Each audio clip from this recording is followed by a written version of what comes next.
Olá, sejam bem-vindos ao canal Curioso Mundo MV. E hoje iremos trazer um documentário falando sobre a Igreja Oculta, dividido em 3 partes.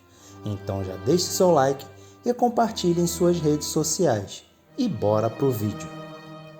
A história dos papas da Igreja Católica está manchada por crimes, traições, segredos e mistérios. Muitos teólogos falam sobre uma batalha no interior da instituição que está acontecendo há séculos, e os sumos pontifícios não estariam livres dessas lutas. Quais são os crimes e os pecados que ficam escondidos no Vaticano durante séculos e que agora estão vindo à tona?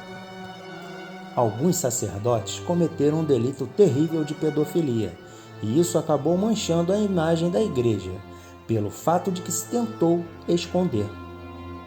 Como se estabelece a estrutura de poder destes homens que governam a fé de milhões de pessoas ao redor do mundo? A verdade por trás dos papas. Divindade próxima ao Todo-Poderoso?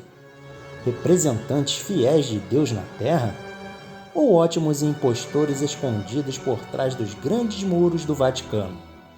Atualmente, a Igreja Católica é uma das religiões com mais fiéis ao redor do mundo. Bilhões de pessoas professam sua fé abraçando os ensinamentos do Novo Testamento e da interpretação que a instituição eclesiástica faz das Sagradas Escrituras. De que forma aconteceram os fatos pelos quais se passou da mensagem de humilde pobre campesino como Jesus aos papas da história do catolicismo? Pedro, segundo a tradição, foi o fundador. Ele foi o primeiro para quem Jesus Cristo confiou a criação da igreja. Jesus diz: este homem se chamava Shimon Bar-Ioná. A partir de agora, você será pedra. O nome Pedro nasceu naquele momento. Pedro é o nome da palavra derivada do grego e quer dizer pedra. E você será a base da minha comunidade em Grécia. Eu te darei as chaves do reino dos céus, e, portanto, tudo o que proibireis na terra será proibido no céu. Tudo o que permitires na terra será permitido no céu. Desde o início da origem do movimento de Jesus, se trata de uma mensagem que é dirigida às pessoas que estão na margem, isto é, às classes que não estão associadas com o poder. Isso é o que caracteriza Jesus. Pedro vai ser considerado tradicionalmente como o primeiro bispo de Roma, porque ele foi o primeiro que ficou à frente da comunidade clandestina dos crentes. Entre os anos 303 e 311, os cristãos sofreram a mais sanguenta perseguição oficial do Império. Que tipo de mensagem Jesus proclama que era capaz de alterar até as maiores autoridades do Império entre os romanos?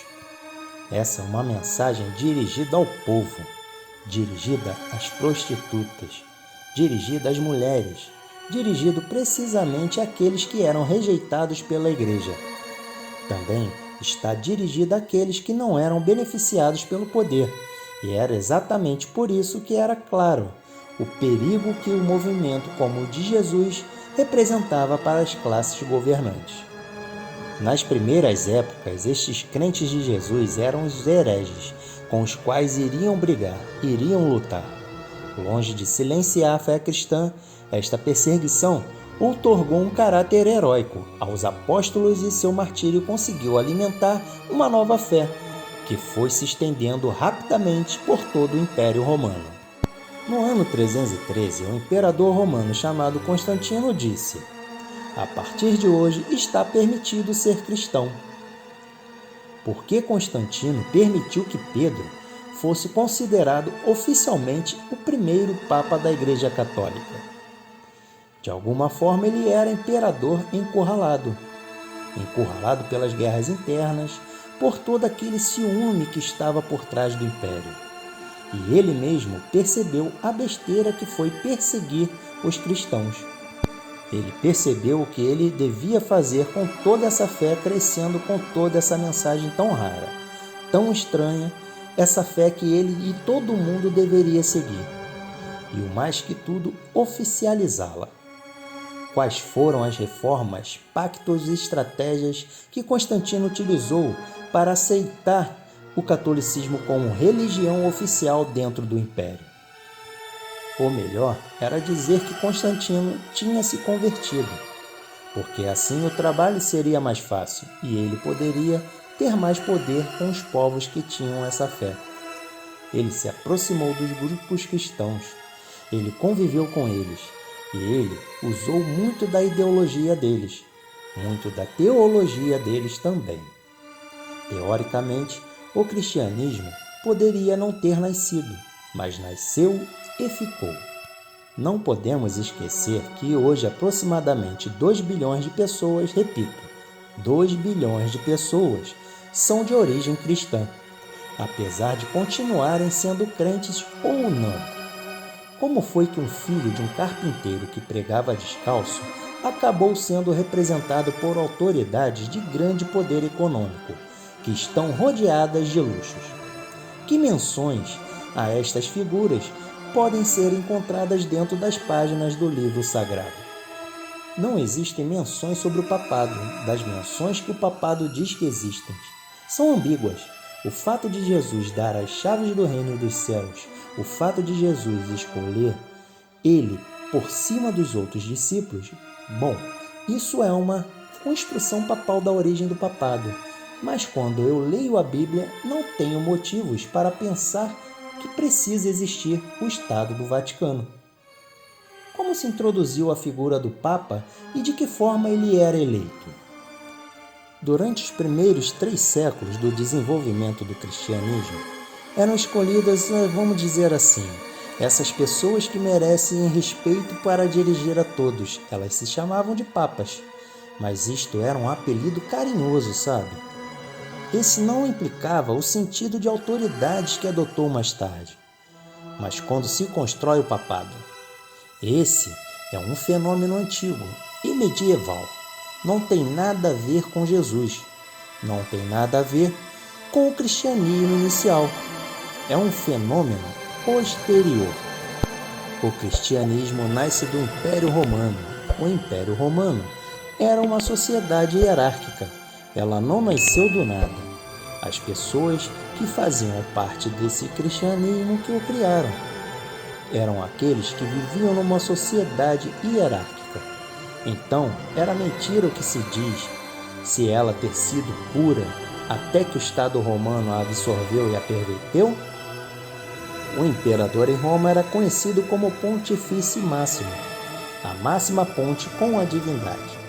Os romanos acreditavam que o imperador era um homem-deus que se comunicava como uma ponte, um pontifício, com os grandes deuses. Mas exatamente quando foi que o Papa começou a ser chamado como imperador romano? Precisamente no século IV.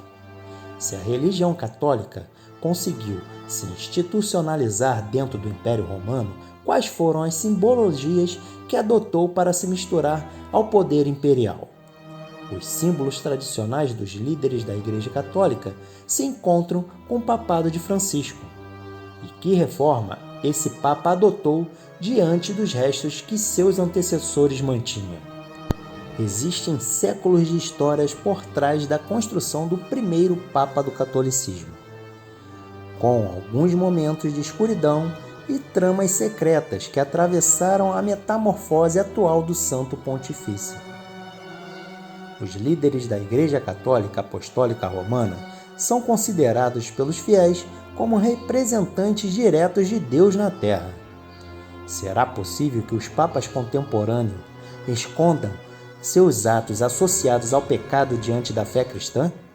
Será que realmente o Papa João Paulo II teve uma amante que escondeu do Vaticano? Qual foi o motivo da renúncia do Papa Bento XVI? Que segredos vieram à tona com o vazamento dos documentos conhecidos como Vatilix? O Papa representa na religião católica a máxima autoridade religiosa. Abaixo dele se estende uma corrente hierárquica de cardeais, bispos e sacerdotes que chegam a todos os cantos do planeta. Como surgiu a hierarquia que administra essa religião de multidões? No passado, existiram muitos conflitos sobre o assunto de qual bispo tinha mais autoridade sobre qual bispo. E quem determinou isso? Foi a política e a guerra. Temos que pensar que o Vaticano tem uma história muito obscura. O nascimento do Estado do Vaticano e a eleição de distintos papas foram documentados através da história. É assim que surgem versões sangrentas, carregadas de mistério, traição e lutas pelo poder. Será que se atentou contra a vida de um papa dentro da própria religião? Será que se cometeram crimes e tentativas de assassinato contra a figura mais importante e venerada da religião católica? O papado é a estrutura existente mais velha que há. Parece uma sequência de indivíduos com defeitos e qualidades. Bonifácio VIII, de alguma forma, foi o maior exemplo de papa entre os papas medievais. Ele foi acusado de vender e comprar cargos, até o ponto de ele acabar sofrendo o atentado. E Formoso fez parte de um dos episódios mais originais da história pontifícia. Quando ele morreu, o papa sucessor o tirou do sepulcro e fez enfrentar um julgamento. Todas as decisões de Formoso se anularam e o cadáver de Formoso foi julgado no rio Tibre. Estevão também não terminou muito bem. Os opositores dessa época no movimento pendular político levaram ele à cadeia e aparentemente ele foi esganado pelos próprios carcereiros. Com João aconteceu a mesma coisa. Ele foi educado, aparentemente bem educado, para ter uma vida mais laica. Aos 18 anos, quando foi eleito Papa, João evidentemente não tinha muita vocação sacerdotal e ele foi facilmente vítima de difamações.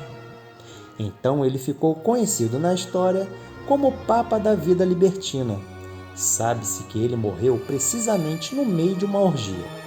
Esse é um bom exemplo que implicaram as mudanças do pontificado naquele período. Tudo tão complicado que eu acabei de falar, não é mesmo? Tiveram muitos papas que estavam afastados do povo. A tradição de tentar se aproximar do povo começou com João Paulo I e lhe custou a vida. O Papa João Paulo II tentou e por isso sofreu um atentado e ele foi colocado no Papa Móvel. Se cometeram crimes e tentativas de assassinato contra a figura mais importante e venerada da religião católica. Mas quais foram os casos mais relevantes da história papal associados a possíveis homicídios? Então, pessoal, essa foi a primeira parte do documentário A Igreja Oculta, a Verdade Oculta dos Papas. Se não é inscrito, se inscreva, deixe seu like e compartilhe em suas redes sociais. E até a segunda parte.